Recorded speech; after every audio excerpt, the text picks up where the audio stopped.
रूप न्यारा न्यारा तुम्हारी दुल्हा की, रूप न्यारा न्यारा तुम्हारी दुल्हा की, हर हर बोले शंभू तुम्हारी दुल्हा की, हर हर बोले शंभू तुम्हारी दुल्हा की, घर घर बोले शंभू तुम्हारी दुल्हा की, हर हर बोले शंभू तुम्हारी दुल्हा की, तुम्हारी दुल्हा की, तुम्हारी दुल्हा की, तुम्हारी दुल्हा की, तुम्हारी दुल्हा की,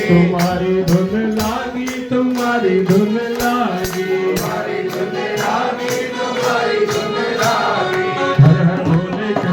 तुम्हारी दुल्हा की, हर हर बोले शंभू तुम्हारी दुल्हा की, हर हर बोले शंभू तुम्हारी दुल्हा की, हर हर बोले शंभू तुम्हारी दुल्हा की, हर हर बोले शंभू तुम्हारी दुल्हा की, ओ घर घर बोले शंभू तुम्हारी दुल्हा की, हर हर बोले शंभू तुम्हारी दुल्हा की, रूप न्यारा न्यारा तुम्हारी दुल्हा की, रूप न्यारा प्यारा तुम्हारी दुल्हा की, पार्वती का प्यारा तुम्हारी दुल्हा की, पार्वती का प्यारा तुम्हारी दुल्हा की, हर हर बोले शंभू तुम्हारी दुल्हा की, हर हर बोले शंभू तुम्हारी दुल्हा की, घर घर बोले शंभू तुम्हारी दुल्हा की, हर हर बोले शंभू तुम्हारी दुल्हा की, पार्वती का प्यारा तुम्हारी दुल्हा की, पार्वती का प्यारा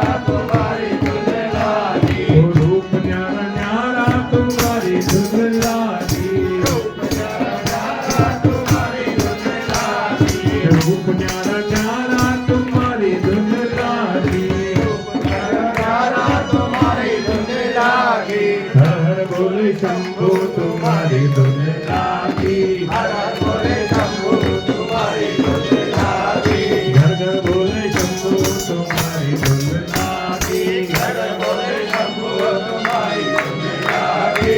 आइए, समय हो चला है आरती का, लेकिन उससे पूर्व मैंने कहा था हम लोग कौन सी गाड़ी में बैठे हैं। हरिओम नमः शिवाय भली वाली ट्रेन में सवार हुए हैं, और वो गाड़ी हमें कहाँ ले जा रही थी? भगवान शाम सदाशिव भगवान शंभू के श्री चरणों तक ले जा रही है। लेकिन अभी वहाँ पहुँचे नहीं है, क्योंकि हम सभी लोग हैं जीवात्मा, और जब शरीर छूटता है तो ये जीवात्मा कहाँ जाती है? अपने अपने कर्मानुसार विभिन्न लोगों में भ्रमण करती है। लेकिन इसका अंतिम गंतव्य क्या है? परमात्मा। परमात्मा की प्राप्ति ही मनुष्य देह का परम और प्रथम उद्देश्य है, अंतिम उद्देश्य भी है। लेकिन हम अपनी माया में आकर भटक चुके हैं। हमने संसारी भौतिक सुखों को वो सब कुछ मान लिया है जो वास्तव में कुछ भी नहीं है। इसीलिए जब ये जीवात्मा न जाने कितने जन्मों का सफर तय करके और भटक भटक के जब उसको एक मार्ग मिलता है, भगवान के संकीर्तन का आश्रय मिलता है, भगवान के नाम का आश्रय मिलता है, तो हरिओम नमः शिवाय नमः शिवाय नमः शिवाय नमः शिवाय कहती कहती जब ये जीवात्मा उस परमात्मा के निकट पहुंचती है, तो मानिए हमारा ये जो प्रथम और अंतिम उद्देश्य है कि एक दिन हमें इस संसार में पुनर्जन्म लेकर नहीं आना, हमें कर्म के बंधनों से छुटकारा पाना है और उस परम परमात्मा को प्राप्त करना है। जब ये जीवात्मा परमात्मा को प्राप्त करती है तो उसकी खुशी का कोई ठिकाना नहीं रहता। क्यों? क्योंकि ये जीवात्मा स्वयं परमात्मा से मिलकर परमात्मा का ही एक रूप हो जाती है। जैसे समुद्र की कोई बूंद समुद्र से निकलकर और किसी चट्टान पर जा गिरे और कहे कि मैं विशाल समुद्र हूं, तो वो है क्या? नहीं। लेकिन वही बूंद जब समुद्र में वापस जाकर और कहे कि मैं विशाल समुद्र हूं, तो वो है। वैसे ही हम जीवात्मा के रूप में यदि हम कहें कि जो वो है वो मैं हूं, तो नहीं। लेकिन ये जीवात्मा जो परमात्मा से मिलकर उसको एक ही रूप हो जाती है, तब जीव में और शिव में कोई विशेष कोई फर्क नहीं रह जाता, कुछ शेष नहीं रह जाता।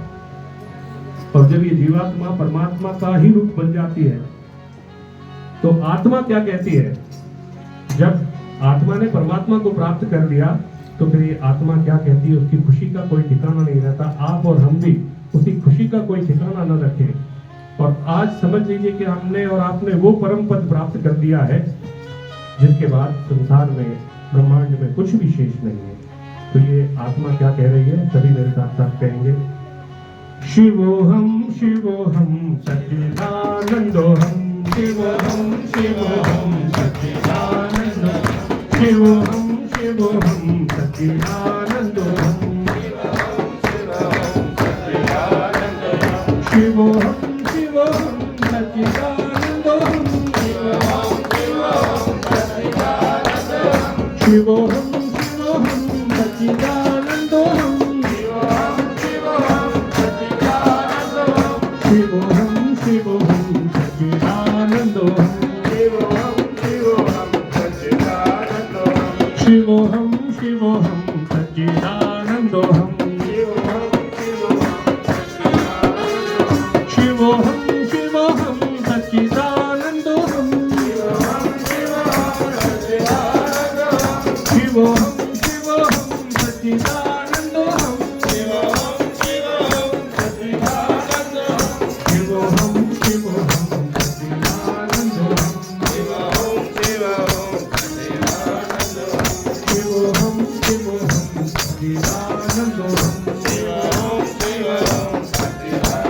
जो सत्य है, चित्त है, आनंद रूप है, मरने के बाद क्या कर्म की गति है कौन जानता है, लेकिन जीते जी यदि किसी को मोक्ष मिल जाए तो उससे श्रेष्ठ कुछ नहीं होता। और ये भगवत नाम का